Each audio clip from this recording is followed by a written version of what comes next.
देखिए, national income जब भी आपको करना हो, नेशनल इनकम सारे न्यूमेरिकल, तो आपको नेशनल इनकम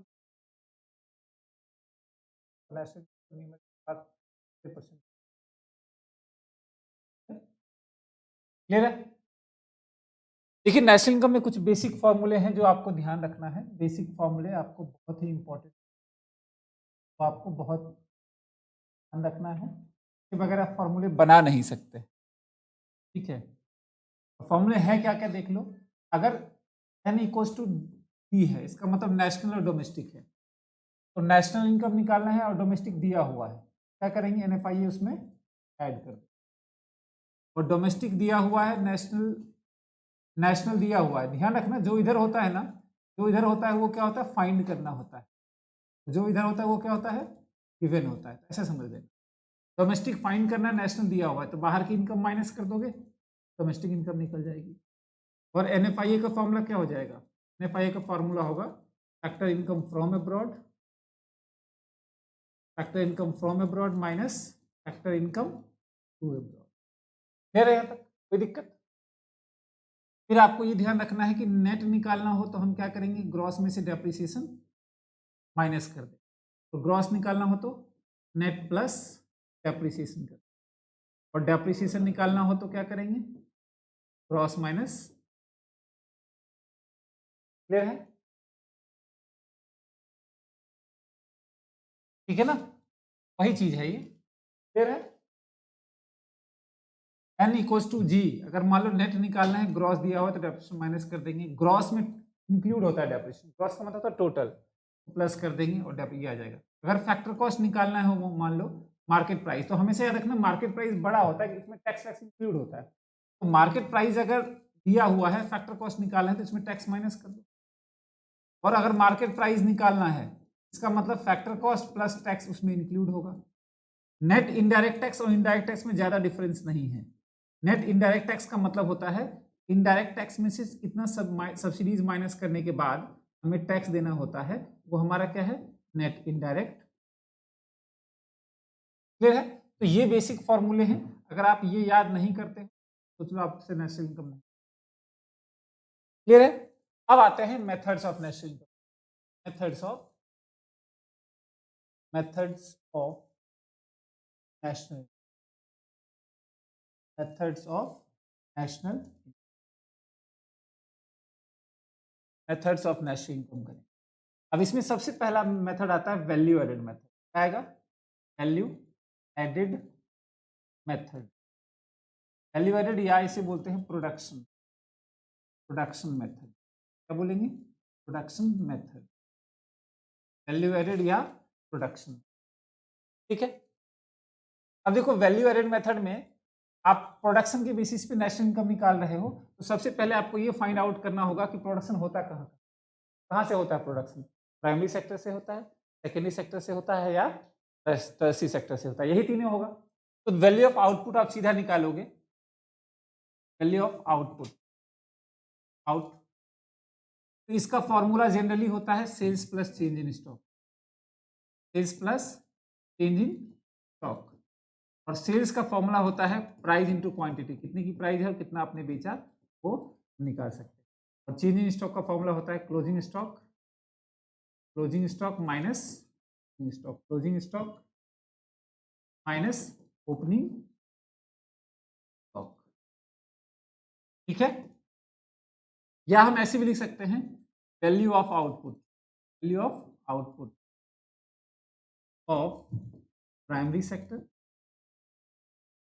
सेकेंडरी सेक्टर और टर्शियरी सेक्टर, तीनों को ऐड कर दोगे तो भी आ जाएगा। क्लियर है, तो वैल्यू एडेड मेथड या प्रोडक्शन मेथड में सबसे पहले हम क्या निकालते हैं, वैल्यू ऑफ आउटपुट। फिर हम निकालेंगे ग्रॉस वैल्यू एडेड, क्योंकि जब हम प्रोडक्शन करते हैं तो जीडीपी या टेम्पी निकलता है, ऑब्वियस सी बात है। तो जिसका फॉर्मूला होता है value of output minus IC, intermediate consumption. ठीक है, बस यही दो स्टेप है। मान लो अगर आपसे बोल दिया NV at FC निकालिए, सीधी सी बात है, पहले आप यहां तक पहुंच जाना, फिर इसको पुट कर देना, जीबी एट एमपी को यहाँ लिख देना। देखिए जीबी एट एमपी और जीडीपी एट एमपी सेम होता है, ये ध्यान रखना। एन इक्वल्स टू जी, क्या करेंगे, N equals to G minus कर देंगे क्या, डेप्रिसिएशन, बाकी सब कट जाएगा, V A F C equal to M P minus, मान लीजिए दे दिया N N P at F C निकालना है, तो लिखने का तो हम ये भी लिख सकते हैं, लेकिन मैं ये लिखूंगा, ठीक है। N equals to G minus depreciation, N equals to D plus N F I A, और पी से पी कट गया, F C equal to M P minus 90, है कि नहीं। देखो पहला word N equals to G किया, एन इक्वल्स टू जी क्या है, माइनस डेप्रिसिएशन करेंगे। फिर second word N equals to D, N equals to D क्या करेंगे, plus N F I A कर देंगे। थर्ड और थर्ड पी से पी कट जाएगा, F C equal to M P, F C equal to M P क्या हो जाएगा, F C equal to M P minus, ठीक है ना। सवाल ये नहीं है, सवाल ये होता है कि जब इसके नाम चेंज कर देता है ना तो प्रॉब्लम हो जाती है, जब नाम चेंज कर देगा तो समस्या हो जाएगी। नाम देखिए क्या क्या चेंज कर सकता है, कुछ चीजें मैं स्टार्टिंग से बता देता हूँ। सबसे पहले मैं उठाता हूँ सेल्स। देखिए अगर सेल्स नहीं दिया हुआ है तो दो तरीके हैं, प्राइस इनटू क्वांटिटी कर दीजिए तो भी सेल्स निकल। फर्स्ट पहला तो यही तरीका है कि प्राइस इनटू क्वांटिटी करके हम सेल्स निकाल। दूसरा तरीका है ऐसे दिया होगा sales, domestic sale. Domestic sale का मतलब इंडिया में बेच रहा है, इसका मतलब वो क्या कर रहा होगा, बाहर भी बेचता होगा, तो हम क्या करेंगे, एक्सपोर्ट को ऐड कर दें। क्या करेंगे, एक्सपोर्ट को ऐड कर। या कई बार इसका नाम आ सकता है नेट सेल। क्या दिक्कत है, नेट सेल का मतलब सब कुछ ऐड है इसमें, काम खत्म, ठीक है। अब बात करते हैं change in stock. Change in stock अगर नहीं दिया हुआ है तो चेंज इन स्टॉक क्या आ सकता है, चेंज इन स्टॉक देखो ऐसे भी लिखा सकता है, decrease in stock, decrease in stock. जब डिक्रीज इन स्टॉक दिया होगा तो इसका मतलब क्या लेना है, माइनस लेना है उसको, है ना। क्या लेंगे, नेगेटिव लेंगे, यानी अगर प्लस में दे रखा है तो हम उसको क्या समझेंगे, माइनस समझेंगे। क्यों माइनस समझेंगे, क्योंकि स्टॉक क्या हो रहा है, कम हो रहा है, ठीक है। उसके बाद चेंज इन स्टॉक का ऐसे भी लिखा सकता है, देखिए चेंज इन स्टॉक का फॉर्मूला क्लोजिंग माइनस ओपनिंग कर दीजिए, वो तो आ ही जाएगा, क्लोजिंग माइनस ओपनिंग कीजिएगा तो आ ही जाएगा। अब इसमें क्या है, क्लोजिंग स्टॉक का दूसरा नाम दे सकता है, क्लोजिंग स्टॉक का दूसरा नाम दे सकता है, दैट इज अनसोल्ड स्टॉक, जो बिका नहीं, वो भी तो क्लोजिंग स्टॉक ही है, ठीक है ना। और ओपनिंग स्टॉक का नाम क्या हो सकता है, इनिशियल स्टॉक, है ना, प्राइमरी स्टॉक, ठीक है ना। वो सब सीधी सी बात है, लेकिन ये अनसोल्ड स्टॉक नाम चेंज कर देगा तो हम कंफ्यूज हो जाएंगे। तो क्लोजिंग का काम खत्म, ओपनिंग का काम बाकी, इसमें ठीक रहेगा, ये भी ठीक रहेगा। इंटरमीडिएट कंजम्पशन का नाम देखिए क्या क्या दे, इंटरमीडिएट कंजम्पशन। पूरा वीडियो देख के आराम से एक एक नोट्स बनाते रहना तो आराम से हो जाएगा, चैप्टर ही हो जाएगा। इसी तरह मैं नेक्स्ट क्लास में आपको डिटर्मिनेशन का सारा एक साथ करवा, ठीक है ना, ताकि कभी भी बैठ के आप देख सकते हो, इधर उधर घूमने की आपको जरूरत नहीं। देखिए इंटरमीडिएट कंजम्पशन आप समझ ही रहे हैं, दो ही पर्पस के लिए होता है। किस चीज के लिए होता है बेटा, फर्दर प्रोडक्शन के लिए होता है या रीसेल के लिए होता है ना, दो ही चीजों के लिए होता है। इसका नाम क्या क्या हो सकता है, जैसे ये लिखा सकता है purchase of raw material. Raw material, raw material जो होगा वो क्या होगा, इंटरमीडिएट गुड्स। और एक चीज और आ सकता है, that is single use producer goods, single use producer goods. तो ये आप समझ ही चुके हैं कि प्रोड्यूसर गुड्स, कि इंटरमीडिएट गुड्स वो होंगे जो रॉ मटेरियल, जो एक किसी चीज को बनाने में यूज होता है या एक ही बार यूज होता है। जैसे purchase of machinery, purchase of machinery क्या एक ही बार यूज होता है, परचेज ऑफ मशीनरी एक ही बार यूज नहीं होता है, तो ये इंटरमीडिएट गुड्स नहीं है। ये क्या है, इंटरमीडिएट नहीं है, आपको ध्यान रखना है, इंटरमीडिएट नहीं है, ठीक है ना। यानी मेरा कहने का मतलब ये है कि purchase of raw material machinery क्या होगा, इंटरमीडिएट नहीं होगा। मैं यहां लिख देता हूं, परचेज ऑफ मशीनरी क्वेश्चन में दिया होगा और तुम कंफ्यूज हो जाओगे, ये इंटरमीडिएट नहीं है। ये कौन सा गुड्स है, ये फाइनल, ठीक है। इसका मतलब इंटरमीडिएट तो खत्म। बाकी अब आ जाइए इसमें, एनवीएट ठीक है, जीवीएट, डेप्रिसिएशन। डेप्रिसिएशन का दूसरा नाम क्या होता है हर्ष, डेप्रिसिएशन का दूसरा नाम होता है consumption of fixed capital, consumption of fixed capital, capital होगा, और क्या हो सकता है, रिप्लेसमेंट, रिप्लेसमेंट। कई बार ये भी दे देता है कि एक मशीनरी है, मान लीजिए एक मशीनरी है जिसका एस्टिमेटेड लाइफ है 20 साल, वो 100 रुपए की है, इसका मतलब हर साल 5-5 रुपए कम होगा, तो डेप्रिसिएशन का एक फॉर्मूला और लग जाएगा। क्या लग जाएगा, लिखेंगे estimated life of machinery, estimated life, sorry cost of machinery, machinery या कोई भी चीज दे रखा होगा अपॉन एस्टिमेटेड लाइफ। मान लीजिए 100 रुपए का है 20 साल, इसका मतलब हर साल 5 डेप्रिसिएशन ऐसे भी निकाल सकते हैं। बाकी एनएफआईए पता ही है आपको, फैक्टर इनकम फ्रॉम अब्रॉड और टू अब्रॉड का डिफरेंस होता है। एनआईटी का फॉर्मूला क्या होता है, इनडायरेक्ट टैक्स माइनस सब्सिडीज। अब देखिए इनडायरेक्ट टैक्स थोड़ा आपको कंफ्यूज कर सकता है। इनडायरेक्ट टैक्स का बता देते हैं। देखिए इनडायरेक्ट टैक्स अगर नहीं दिया हुआ है, इनडायरेक्ट टैक्स, ये क्वेश्चन जो है ना इनडायरेक्ट टैक्स वगैरह हर किसी में काम आएगा, income method, expenditure method. Indirect tax क्या क्या हो सकता है, वो हो सकता है प्रोडक्शन टैक्स, जिसे हम एक्साइज ड्यूटी बोलते हैं,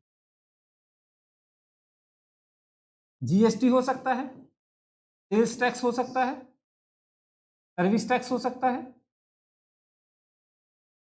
क्या कॉर्पोरेट टैक्स नहीं होगा, ध्यान रखना कॉर्पोरेट टैक्स नहीं होगा, क्योंकि कॉर्पोरेट कंपनी क्या है, कॉर्पोरेट टैक्स नहीं होगा, ध्यान रखना, कंफ्यूज करने के लिए दे सकता है। वैल्यू एडेड टैक्स हो सकता है, बस समझ रहे हो ना। ये सब बेसिक चीजें हैं, ये चीजें जो आपको हर न्यूमेरिकल आगे काम आने वाली है। तो समझ आया, वैल्यू एडेड मेथड में आपको कहीं दिक्कत नहीं होगी, एक एक क्वेश्चन करेंगे हम लोग, ठीक है।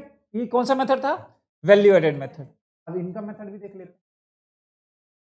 कॉर्पोरेट टैक्स, कंपनी एक आर्टिफिशियल पर्सन है और जब कोई पर्सन टैक्स देता है तो डायरेक्ट टैक्स होता है, ठीक है सर, क्लियर है। अब आता है इनकम मेथड, ध्यान दीजिएगा,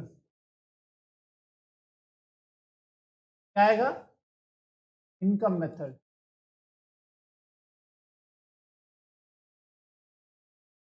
इनकम मेथड, इनकम मेथड आएगा, ठीक है। क्या आएगा, इनकम मेथड, ठीक है। आइए इनकम मेथड में देखो, सबसे पहले हम निकालेंगे कि इनकम कहां कहां से होती है। सबसे पहले तो यही होगा, इनकम कहां से होती है। इनकम आपकी हो सकती है आपकी खुद की, या तो कहीं काम करने जाओ, या दोनों। ये तीन के अलावा कोई इनकम होती नहीं है किसी भी पर्सन की, ठीक है ना। किसी इनकम की, किसी भी पर्सन की इस तीन के अलावा कोई इनकम नहीं होती, चाहे कोई भी धंधा करो आप, ठीक है ना। धंधा कर रहे हो तो मतलब बिजनेस, ठीक है ना, तो वो क्या हो जाएगा आपका, ठीक है ना, तो आपका खुद का काम हो गया, या आप कहीं जॉब करते हो, कंपनसेशन ऑफ मिस्ड इनकम, ठीक है ना। तो यानी इनकम मेथड से जब भी नेक्स्ट इनकम निकालेंगे तो सबसे पहले क्या करेंगे, सबसे पहला स्टेप होता है, स्टेप क्या होगा कि देखना कि इनकम हो कहां से रहा है। सबसे पहला स्टेप क्या होगा, आइडेंटिफाई या calculation of factor income, calculation of factor income, factor income, क्योंकि नेशनल इनकम में कौन सी इनकम को इंक्लूड करते हैं, फैक्टर इनकम को इंक्लूड करते हैं, ट्रांसफर इनकम को इंक्लूड नहीं करते हैं, ठीक है ना। तो ये फैक्टर इनकम हो जाएगा। और फैक्टर इनकम तीन होते हैं, तो बताइए फटाफट, बताओ कौन से तीन होंगे। सबसे पहला होगा ऑपरेटिंग सरप्लस, ऑपरेटिंग सरप्लस होगा। दूसरा होगा compensation of employees, compensation of employees, employees. और तीसरा क्या होगा, मिक्स्ड इनकम होगा। तीसरा होगा mixed income, mixed income, mixed income. यही तीन इनकम होती है। सबसे पहले हम क्या करें, आइडेंटिफाई किया कि फैक्टर इनकम होती कहां से, फिर यही फैक्टर इनकम इंडिया के अंदर कितना कमाते हैं और बाहर से कितना कमाते हैं, ऐड कर दो, आ जाएगा। अच्छा, फैक्टर इनकम और नेट फैक्टर इनकम में क्या डिफरेंस है, देखो ये फैक्टर इनकम है, जब भी नेट फैक्टर इनकम की बात करेंगे तो मतलब बाहर से कितना आ रहा है, बाहर वाला कितना जा रहा है। अगर फैक्टर इनकम का कंपोनेंट ऑपरेटिंग सरप्लस है तो नेट फैक्टर इनकम का कंपोनेंट्स क्या होगा, नेट ऑपरेटिंग सरप्लस। समझ रहे हो, सिर्फ नेट लग जाएगा, बाकी कोई दिक्कत नहीं। ठीक है, यहां तक। स्टेप 2 होगा, आपने सबसे पहले स्टेप में देख लिया कि इनकम कहां से हो रही, फिर आप देखेंगे कि इंडिया के अंदर यही इनकम कितनी होती है। दूसरा होगा स्टेप कैलकुलेशन ऑफ कौन सी income, domestic income. Domestic income को क्या बोलते हैं, एनडीपी एट एफसी। क्या बोलेंगे, एनडीपी एट एफसी। इसका फॉर्मूला होगा ऑपरेटिंग सरप्लस, ये ऑपरेटिंग सरप्लस है, शॉर्ट में मैं लिखूंगा। ये कंपनसेशन ऑफ एम्प्लॉयज है, और ये क्या है, mixed income of self employed. Mixed income of self employed भी बोलते हैं इसको, mixed income of self employed, MY बोलेंगे। क्या बोलेंगे, मिक्स्ड इनकम। ठीक है, तो ऑपरेटिंग सरप्लस आएगा प्लस कंपनसेशन ऑफ एम्प्लॉयज आएगा, और हम क्या करेंगे, मिक्स्ड इनकम ऐड कर, कोई दिक्कत, हमारा डोमेस्टिक इनकम आ जाएगा। फिर तीसरा स्टेप होगा कैलकुलेशन ऑफ क्या income, national income. Calculation of national income, और नेशनल इनकम क्या होगा, एनएनपी एट एफसी। अब इसको यहां रख दीजिएगा आप, एनडीपी एट एफसी, क्योंकि यहां तक तो निकल ही चुका होगा। फिर फॉर्मूला बना दीजिएगा, एन से एन गया, एन नेशनल निकालना है, डोमेस्टिक दिया हुआ है तो बाहर की इनकम ऐड कर देंगे, पी से पी कट गया, एफसी से एफसी कट गया, कोई दिक्कत यहां तक। अब दिक्कत कहां होगी, स्टार्टिंग से देखते हैं। सबसे पहले इसको आइडेंटिफाई करने में दिक्कत मेन। अब इसको अगर आइडेंटिफाई कर लोगे तो पोटी तो करना, मेन आइडेंटिफिकेशन में इसी को दिक्कत होगी। आइए इसकी दिक्कत को सॉर्ट आउट करते हैं। जैसे मैं यहां पे लिख रहा हूं ऑपरेटिंग सरप्लस। देखिए, ऑपरेटिंग सरप्लस का मतलब आपकी खुद की इनकम। ऑपरेटिंग सरप्लस का मतलब होता है आपकी खुद की इनकम। ऑपरेटिंग सरप्लस दो तरह से होता है। ऑपरेटिंग सरप्लस आपकी खुद की इनकम। खुद की इनकम कहां से होगी, खुद की इनकम दो जगह से हो सकती है। कहां से होगी बताइए, प्रॉपर्टी से होगा, या आपका कोई बिजनेस है, एंटरप्रेन्योरशिप है ना। प्रॉपर्टी से क्या क्या इनकम हो सकती है, रेंट हो सकता है, रॉयल्टी हो सकती है। प्रॉपर्टी से प्रॉफिट कब होगा सर, या इंटरेस्ट हो सकता है। ठीक है ना। एंटरप्राइजेज, यहां से मिलेगा आपको क्या, यहां से मिलेगा प्रॉफिट। और प्रॉफिट के कितने पार्ट होते हैं, तीन। कौन कौन से, रेंट नहीं होगा, डिविडेंड होगा, डिविडेंड, कॉर्पोरेट टैक्स, और रिटेन अर्निंग, रिटेन अर्निंग। ठीक है ना। यानी ऑपरेटिंग सरप्लस में चार चीजें ऐड करते हैं, एक दो तीन और चार। अगर ये नहीं दिया हुआ है तो ये तीन चीजें ऐड करेंगे। यानी ऑपरेटिंग सरप्लस में चार चीजें, ध्यान रखना, ऑपरेटिंग सरप्लस में हम चार चीजें ऐड करते हैं, P R I R, profit, rent, interest और रॉयल्टी। अगर प्रॉफिट नहीं दिया हुआ है तो ये तीन चीज लेंगे, प्रॉफिट दिया हुआ है तो अच्छी बात। अब कुछ नाम अलग अलग हो सकते हैं, डिविडेंड का नाम तो वही होता है। कॉर्पोरेट टैक्स को हम ऐसे भी बोल सकते हैं, profit after tax, profit, profit after tax, है ना। ठीक है, ये भी आ जाएगा। ठीक है ना, तो प्रॉफिट आफ्टर टैक्स बोल। हाँ, रिटेन अर्निंग, अनडिस्ट्रीब्यूटेड प्रॉफिट, देखो क्या क्या नाम हो सकते हैं, अनडिस्ट्रीब्यूटेड प्रॉफिट, रिटेन अर्निंग, और नेक्स्ट आएगा इसका एक और नाम है saving from private corporate, private corporate, saving from private corporate. समझ आया, ऑपरेटिंग सरप्लस ये हो जाएगा। अब कंपनसेशन ऑफ एम्प्लॉयज की बात करेंगे, कहीं काम करने जाइएगा तो क्या मिलेगा,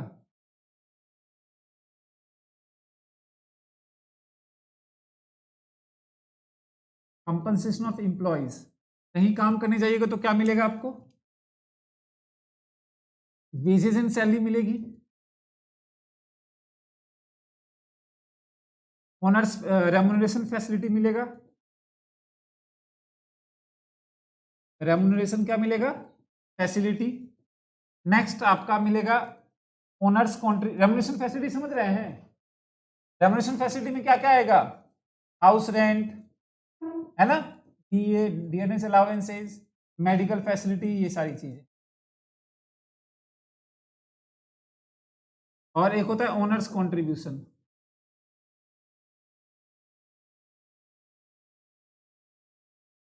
to social security scheme,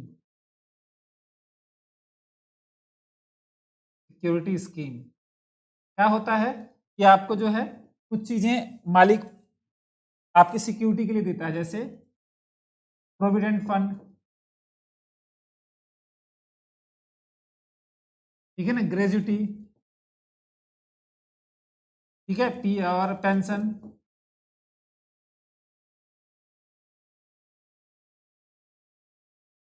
clear है? तो कंपनसेशन ऑफ एम्प्लॉइज में क्या आएगा, wages and salaries, remuneration facilities और ओनर्स कंट्रीब्यूशन। और मिक्स्ड इनकम जो होगा आपका, वो क्या दिया होगा, मिक्स्ड इनकम आपका डायरेक्ट गिव, मिक्स्ड इनकम जो होगा, थर्ड पॉइंट जो है मिक्स्ड इनकम डायरेक्ट गिवन होगा।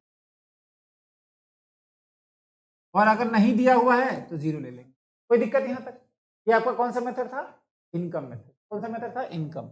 अब आता है एक्सपेंडिचर मेथड, वो भी समझ लीजिए, फिर खत्म नहीं कर देते, फिर क्वेश्चंस करेंगे। नेक्स्ट है आपका एक्सपेंडिचर मेथड।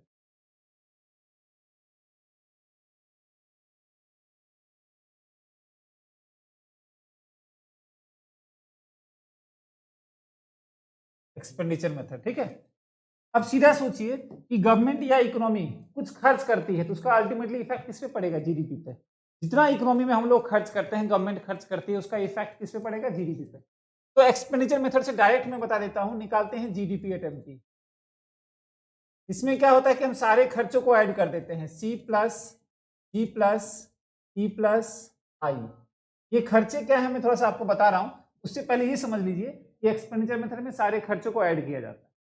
क्या निकलेगा, जीडीपी एट एमपी निकलेगा। उसके बाद आपको कुछ भी बोले निकालने के लिए, जैसे एनएनपी एट एफसी बोल दिया, जो आप जीडीपी निकालेंगे उसको यहां रख देंगे, और फिर जो बेसिक फॉर्मूला मैंने लिखवाया उसके हिसाब से देखिएगा, N equals to G, N equals to G क्या होगा, एन इक्वल्स टू जी क्या होगा, डेप्रिसिएशन होगा। फिर सेकंड और second N equals to D क्या होगा, प्लस एन एफ आई हो जाएगा, और पी से पी कट जाएगा, F C equal to M P क्या होगा, माइनस एन आई टी हो जाएगा। जैसे मान लीजिए बोल दिया जीएनपी एट एफसी निकालिए, तो भी आप जीडीपी एट एमपी रख दीजिएगा। फिर बेसिक फॉर्मूला जो मैंने लिखवाया उसके हिसाब से देखिएगा, जी से जी कट गया, नेशनल इनकम निकालना है डोमेस्टिक से, क्या करेंगे, प्लस एन एफ आई है, पी से पी कट जाएगा, F C equal to MP minus N I T कर दे। सवाल अटक गया किस पे, कि ये C plus G plus E plus I क्या है, बस यही है और कुछ नहीं है। इसका मतलब ये है कि जीडीपी के कितने कंपोनेंट होंगे, जीडीपी के आप जीडीपी एट एमपी के 4 कंपोनेंट, ठीक है। देख लीजिए, पहला कंपोनेंट होगा आपका सी, यहाँ पे प्राइवेट फाइनल कंजम्पशन एक्सपेंडिचर है, प्राइवेट फाइनल कंजम्पशन एक्सपेंडिचर।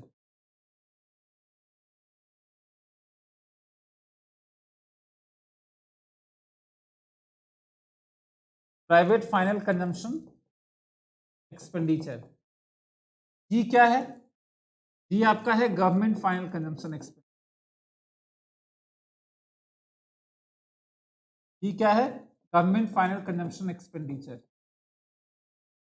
ठीक है। नेक्स्ट है आपका ई, ई क्या है, ई है आपका net import, sorry net export.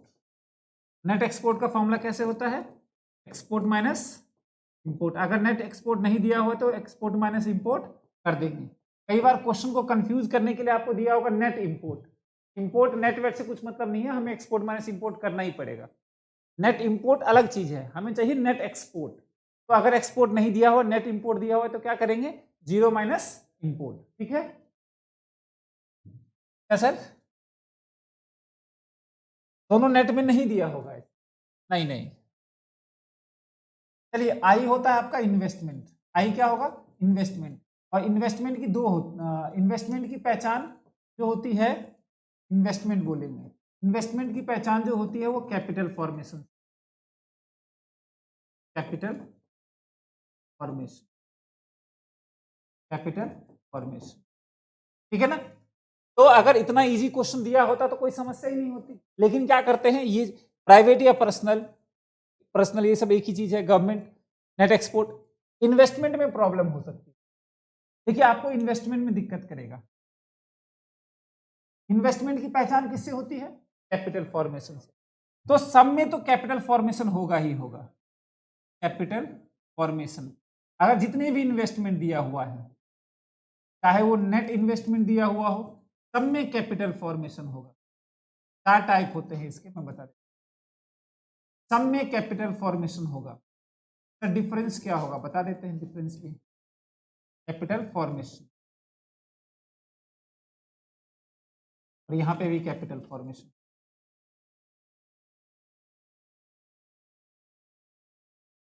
ठीक है, देखिए दिक्कत क्या है।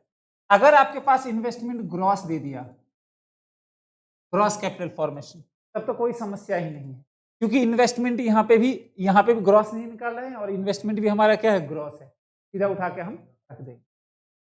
लेकिन अगर हमारा इन्वेस्टमेंट नेट दे दिया,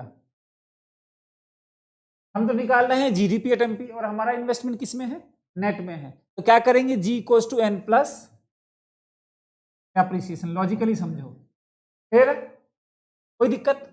और यहां पे भी अगर नेट इन्वेस्टमेंट दिया हुआ है तो हम यहां पे क्या कर देंगे, एप्रिसिएशन ऐड। और यहां पे भी अगर ग्रॉस इन्वेस्टमेंट दे रखा है, मान लो ग्रॉस में तो कुछ करेंगे नहीं, सीधा आ जाएगा। अगर ये ग्रॉस मैंने 4 बार क्यों लिखा बता देता हूं, यहां तक समझ में आया। अब देखिए एक खेला आता है यहाँ पे, फिक्स्ड। फिक्स क्या होता है, इन्वेस्टमेंट फिक्स भी होता है कई बार। तो जब फिक्स इन्वेस्टमेंट करेंगे तो वो बढ़ भी सकता है, कम भी हो सकता है ना। तो इसमें जब भी फिक्स दिया हुआ तो उसमें हम ऐड करते हैं चेंज इन स्टॉक, ऐड करेंगे चेंज इन स्टॉक। यहाँ पे भी अगर फिक्स है तो क्या ऐड कर देंगे, चेंज इन स्टॉक। बस ये डिफरेंस, समझ आया। इन्वेस्टमेंट को कैसे पहचानिएगा, कैपिटल फॉर्मेशन से, या इन्वेस्टमेंट दिया हुआ, चलो कोई दिक्कत। अगर इन्वेस्टमेंट नहीं दिया हुआ है तो capital formation, generally capital formation ही होता है। और ग्रॉस है तो कुछ नहीं, फिक्स है तो चेंज इन स्टॉक, नेट के साथ क्या आ जाएगा, डेप्रिसिएशन, ठीक है ना, समझ आया। बस अब देख लीजिए, कई बार क्या होता है, आपको पता है कि डेप्रिसिएशन का फॉर्मूला क्या होता है, ग्रॉस माइनस नेट होता है, क्लियर है। और आपके पास ऐसे दिया हुआ है, ग्रॉस कैपिटल फॉर्मेशन, मान लीजिए ये दिया हुआ 200 और लिखा हुआ net fixed capital formation,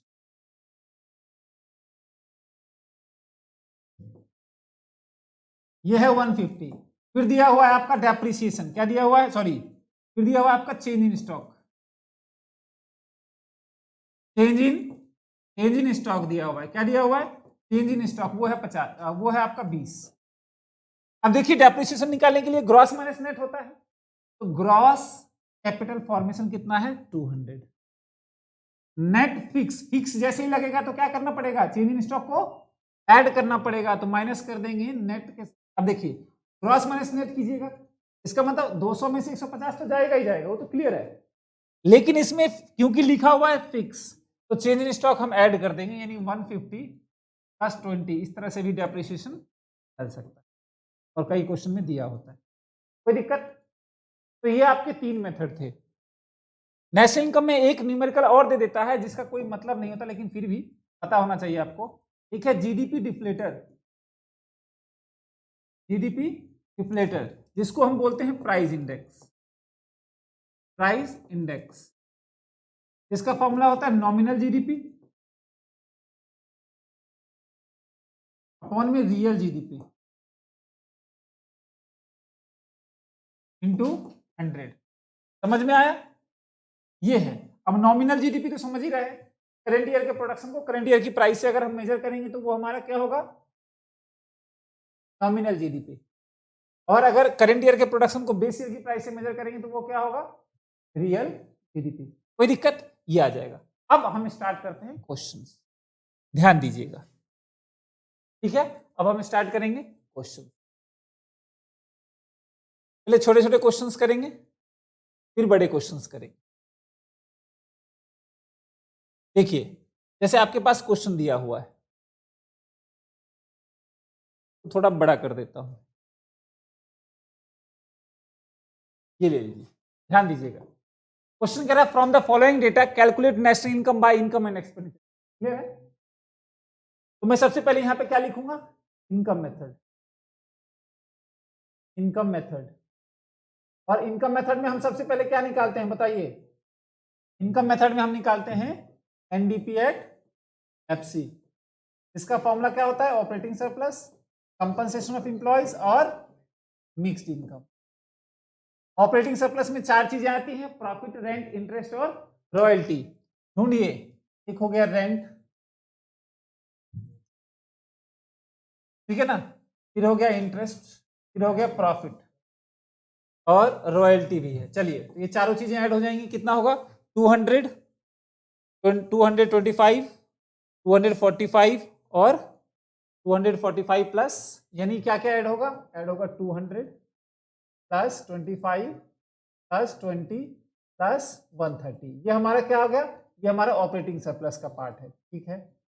plus compensation of employees, compensation of employees में क्या आएगा, देखिए पहले कंपनसेशन ऑफ एम्प्लॉयज दिया हुआ है क्या, नहीं दिया हुआ है, तो वेजेस एंड सैलरी देखेंगे, फिर देखेंगे कंट्रीब्यूशन एम्प्लॉयर्स, मालिक का कंट्रीब्यूशन, एम्प्लॉयज का नहीं, एम्प्लॉयर, ठीक है ना।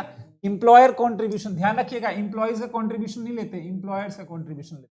कई बार लिखा होगा सोशल कंट्रीब्यूशन बाय एम्प्लॉयज, नहीं, एम्प्लॉयर्स का लेना है।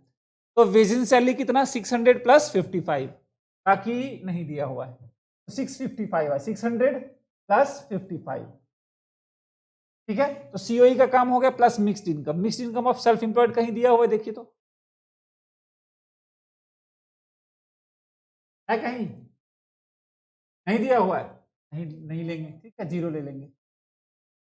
अब करिए प्लस, इसका कितना आएगा,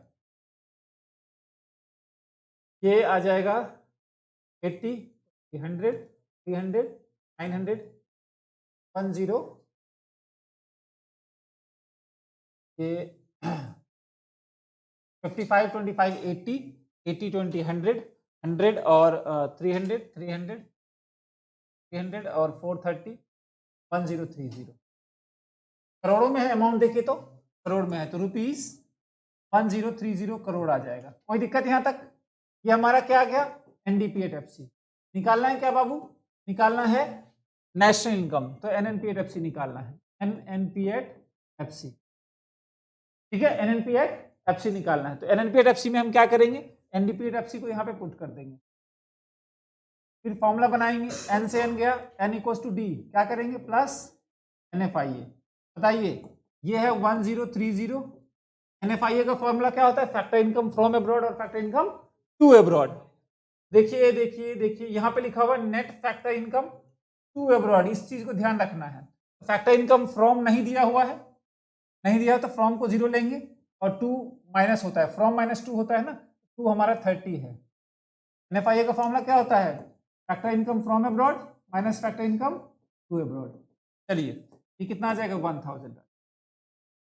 क्योंकि दोनों चीजें एक ही मेथड से अलग अलग मेथड से एक ही चीज निकालने के लिए कह रहा है, तो हम क्या करेंगे, दोनों का आंसर क्या आना चाहिए, सेम आना चाहिए। कोई दिक्कत यहां तक। अब आते हैं कौन सा method, expenditure method. Expenditure method, आइए यहां पे ले लेते हैं expenditure method. Expenditure method, expenditure method से क्या निकालते हैं, जीडीपी एट एमपी। फॉर्मूला क्या होगा, सी plus G plus E plus आई। ई क्या है, प्राइवेट फाइनल कंजम्पशन एक्सपेंडिचर है, क्योंकि ये दिया हुआ है, देखिए सी, ये है जी। नेट एक्सपोर्ट, नेट एक्सपोर्ट ई दे रखा है, ठीक है। तो इन सबको ऐड कीजिए पहले, एक मिनट, ये 100 है सी, सॉरी सी कितना है 800, जी है 100, नेट एक्सपोर्ट है, नेट एक्सपोर्ट ही है, ठीक है 70। अगर इंपोर्ट होता तो हम माइनस करते, एक्सपोर्ट माइनस इंपोर्ट करते। अब आई की पहचान हम किससे करते हैं, कैपिटल फॉर्मेशन से। यहां देखिए कैपिटल फॉर्मेशन दिया हुआ है, ये आई है, लेकिन आई दिया हुआ है ग्रॉस डोमेस्टिक कैपिटल फॉर्मेशन, कोई दिक्कत नहीं है, सीधा हम ऐड कर देंगे, कितना हो जाएगा 120, कोई दिक्कत। अब इसको ऐड कर दीजिए 900, क्या आ जाएगा 1090 करोड़ में, ठीक है यहाँ तक। लेकिन हमें निकालना क्या है, हमें निकालना है नेशनल इनकम। तो नेशनल इनकम क्या होता है, एनएनपी एट एफसी, तो हम पुट कर देंगे NDP at MP, N equals to G minus depreciation, N equals to D plus NFIA,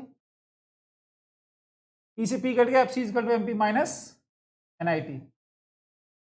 आइए 1090, डेप्रिसिएशन कितना है, डेप्रिसिएशन का नाम क्या होता है, कंजम्पशन ऑफ फिक्स्ड कैपिटल, मैंने बताया था ना, ये देखो कितना है 10, तो 10। NFIA factor income from abroad नहीं दिया हुआ, 2 दे रखा है 30, और एनआईटी का फॉर्मूला क्या होता है, indirect tax minus, indirect tax minus क्या करेंगे, सब्सिडीज करेंगे, इनडायरेक्ट टैक्स माइनस सब्सिडीज। तो इनडायरेक्ट टैक्स है क्या, इनडायरेक्ट टैक्स ये है 60 और सब्सिडीज है 10, यहाँ पे कर देंगे 60 माइनस 10, ठीक है ना, 60 माइनस 10 50, ये आ जाएगा 1000, इसका मतलब आपने सही, कोई दिक्कत, ठीक है, ठीक है ना। चलिए आगे बढ़ते हैं, थोड़े से टफ क्वेश्चन की तरफ चलते हैं।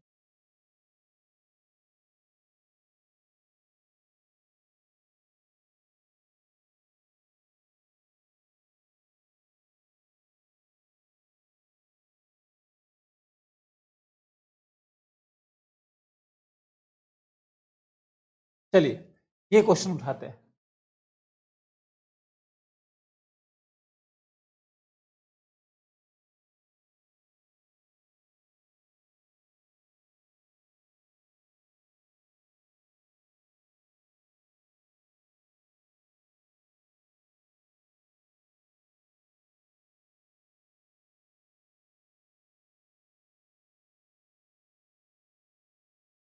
दिख रहा है ना, चलिए आइए,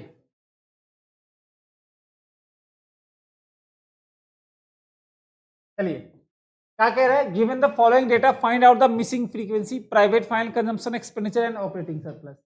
ये तो क्लियर है कि प्राइवेट फाइनल कंजम्पशन कौन से मेथड में आता है, एक्सपेंडिचर मेथड में। चलिए तो एक्सपेंडिचर मेथड लगाते हैं,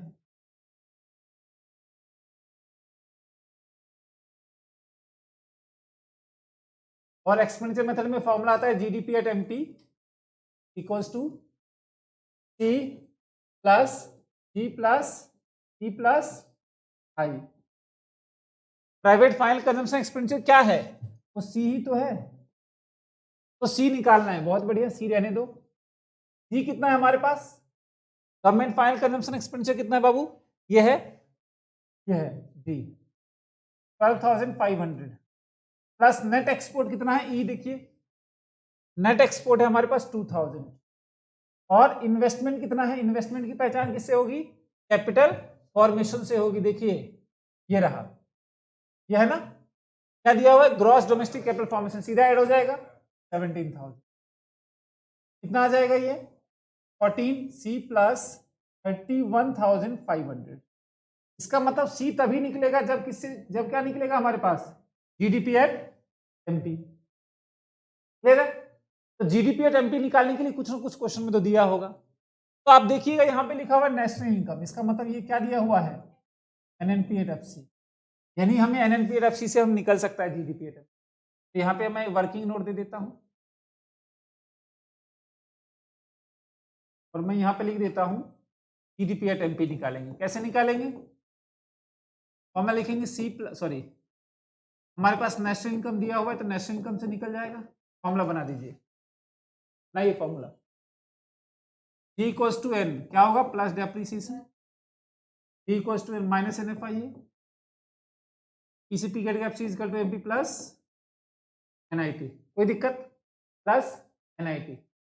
अब इसमें एनएनपी एट एफसी कितना है, एनएनपी एट एफसी हमारे पास है 50,000 प्लस डेप्रिसिएशन, देखिए डेप्रिसिएशन कितना है, कंजम्पशन ऑफ फिक्स कैपिटल ये रहा हमारे पास, डेप्रिसिएशन कितना 700, और minus NFIA, NFIA factor income from abroad, ठीक है, और 2 भी दिया हुआ है क्या, फैक्टर इनकम टू अब्रॉड नहीं दिया हुआ है, तो फ्रॉम माइनस 2 होता है, 2 0 कर देंगे।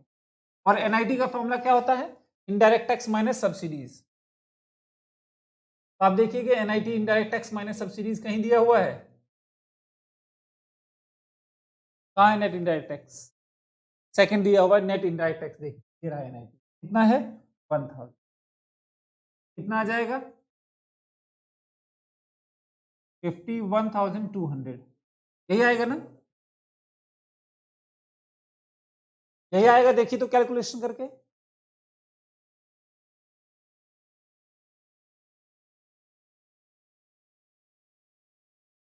ठीक है, तो यहां पे लिख देंगे 51,200 और यहाँ पे क्या आएगा C+31,500। C इक्वल्स टू क्या हो जाएगा 51,200 माइनस 31,200 कितना आएगा 19,900, 19,900। देखिए तो इतना ही आ रहा है क्या? सॉरी ये 500 है, नहीं नहीं नहीं कुछ और आएगा, बताइए तो कितना आ रहा है? कैलकुलेट करिए, 51,200 में से माइनस करिए 31,000, ये 19,700 आएगा आई थिंक सो। ठीक है, ठीक है ना, ये आ जाएगा। क्लियर है? इसका आंसर कितना आ गया? ये हमारा आ गया करोड़ में। ठीक है ना, फिर निकालना है ऑपरेटिंग सरप्लस। अब ऑपरेटिंग सरप्लस इस फॉर्मूले में तो आता नहीं है। ऑपरेटिंग सरप्लस कहाँ आएगा? ऑपरेटिंग सरप्लस आएगा इनकम मेथड में। कहाँ आएगा? इनकम मेथड में। ठीक है, चलिए मैं यहाँ लिख देता हूँ ऑपरेटिंग इनकम मेथड में। तो हम निकालेंगे इनकम मेथड में। इनकम मेथड, इनकम मेथड से क्या निकालेंगे? NNP at FC, sorry NDP at FC. इसका फॉर्मूला होता है operating surplus plus compensation of employees और देन मिक्स्ड इनकम। अब देखिए हमारे पास ऑपरेटिंग सरप्लस कितना है? ऑपरेटिंग सरप्लस दिया हुआ है कितना, यही तो निकालना है। कंपनसेशन ऑफ एम्प्लॉयज देखो, देखिए दिया हुआ compensation of employees, compensation of employees, compensation of employees दिया हुआ है। देखिए कंपनसेशन ऑफ एम्प्लॉयज में वेज एंड सैलरी दिया हुआ है। क्या दिया हुआ है? Wage and salary. और ओनर्स कॉन्ट्रीब्यूशन, एम्प्लॉयर्स कॉन्ट्रीब्यूशन है क्या? नहीं है, तो ये 20,000 आ जाएगा। और मिक्स्ड इनकम कितनी है बाबू? मिक्स्ड इनकम है हमारे पास 13। इसका मतलब ऑपरेटिंग सरप्लस प्लस 33,000 आ जाएगा। ये तभी निकलेगा जब हमारे पास क्या निकलेगा? NDP at FC, NDP at FC. Clear है? तो एनडीपी एट एफसी निकालने के लिए हमें देखिए हमारे पास नेशनल इनकम दिया हुआ है, तो आप क्या करेंगे? एनडीपी एट एफसी निकाल लेंगे। ये फाइंड करना है किससे? नेशनल इनकम से। अब फिर वही बेसिक फॉर्मूला जो मैंने स्टार्टिंग में बताया, नेशनल नेशनल ठीक है, डोमेस्टिक इनकम निकाल, सॉरी नेट और नेट ठीक है, डोमेस्टिक इनकम निकालना है नेशनल इनकम में से, तो क्या करेंगे एनएफआईए माइनस कर देंगे, बाकी सारा फॉर्मूला सेम हो जाएगा। ये 50,000 दिया हुआ है, माइनस एनएफआईए का फॉर्मूला क्या होता है? Factor income from -2। Factor income from abroad दिया हुआ है, नहीं दिया, हाँ फैक्टर इनकम फ्रॉम 500 दिया हुआ है, 2 है 0, ये क्या आएगा 49500 करोड़। ठीक है, तो यहाँ पे पुट कर दीजिए, यहाँ पे पुट कर दीजिए, आंसर आ जाएगा कितना है ये 49500 equals to operating surplus plus 33,000 plus 33,000। Operating surplus कितना आ जाएगा 16,500, 16,500। कोई दिक्कत? इजी है, क्लियर है ना? तो ये क्वेश्चंस आते हैं। बाकी एक बार वैल्यूएटेड मेथड का भी क्वेश्चन दिखा देता हूं आपको।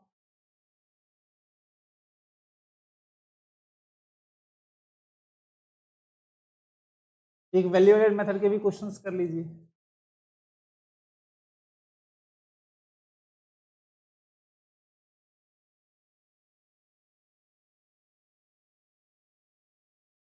चलिए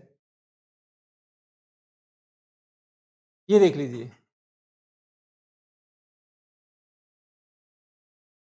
क्वेश्चन में क्या कह रहा है? क्वेश्चन कह रहा है calculate national income by expenditure and output method.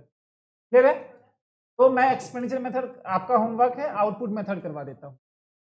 Output method, output method को क्या बोलेंगे? या वैल्यूएटेड मेथड। मेथड। तो वैल्यू एडेड मेथड में हम सबसे पहले क्या निकालते हैं, वैल्यू ऑफ आउटपुट। क्या होगा, सेल्स प्लस, लेकिन दिया होगा तब ना, क्वेश्चन में देखो क्या दिया हुआ है, यहाँ पे दिया हुआ है value of output of primary sector, tertiary sector, है ना, तीनों का दिया हुआ है। इन तीनों को ऐड कर देंगे, डायरेक्ट आ जाएगा, तो कोई दिक्कत ही नहीं है। कितना आ जाएगा, 2100, 900, 800 और 400, ये कितना आ जाएगा, 2100 करोड़। कोई दिक्कत, कोई इशू नहीं होना चाहिए। फिर हम निकालेंगे जीवी एट एमपी या जीडीपी एट एमपी, इसी को बोलते हैं, एक और नाम है इसका, इसे बोलते हैं वैल्यू एडेड। इसका फॉर्मूला क्या होता है, value of output minus intermediate consumption. 2100 minus intermediate consumption कितना है, देखिए इंटरमीडिएट कंजम्पशन है सेकेंडरी सेक्टर का, इंटरमीडिएट टर्शियरी सेक्टर का, और प्राइमरी का भी होगा कहीं, देखिए तो, ठीक है ना, और प्राइमरी सेक्टर का दिया हुआ, तो कितना आ जाएगा, 7 और 1 8, 800 माइनस कर देंगे, 1300 आ जाएगा। कोई दिक्कत यहाँ तक, ठीक है। लेकिन हमें निकालना क्या है, नेशनल इनकम, तो जीडीपी एट एमपी आ गया हमारा 1300, और नेशनल इनकम निकालना है एनएनपी एट एफसी। क्या कीजिएगा, जीडीपी एट एमपी यहाँ पे पुट करना है, और N equals to G minus depreciation, N equals to D plus N F I A कर देंगे, और पी से पी कट जाएगा, F C equal to M P minus N I T. Basic फॉर्मूले के साथ इसको हम बना लेंगे। यह है 1300 माइनस डेप्रिसिएशन कितना बाबू, डेप्रिसिएशन कंजम्पशन ऑफ 80 माइनस कर दीजिए, और एनएफआईए कितना है, फैक्टर इनकम फ्रॉम अब्रॉड, और टू भी दे रखा है क्या कहीं, फैक्टर इनकम फ्रॉम ही है, कितना है, -20 है, चलिए -20 फ्रॉम -2, और एनआईटी का फॉर्मूला क्या होता है, indirect tax minus subsidies. Subsidies तो दिया हुआ, इनडायरेक्ट टैक्स है क्या, ये रहा, तो 100 क्या करेंगे, 100 माइनस 10, ठीक है, तो ये आ जाएगा 1300 माइनस 80 प्लस माइनस 20, और ये आ जाएगा -90, 190 माइनस कर दीजिए, 1110 आ जाएगा। कोई दिक्कत, ठीक है ना। तो ये आपका value added income method expense, ये आप इसको वीडियो को पूरा देख लीजिएगा, नोट्स बना लीजिएगा, आपका बन जाएगा। और जो हमारे चैनल को पहली बार देख रहे हैं, सब्सक्राइब कर ले।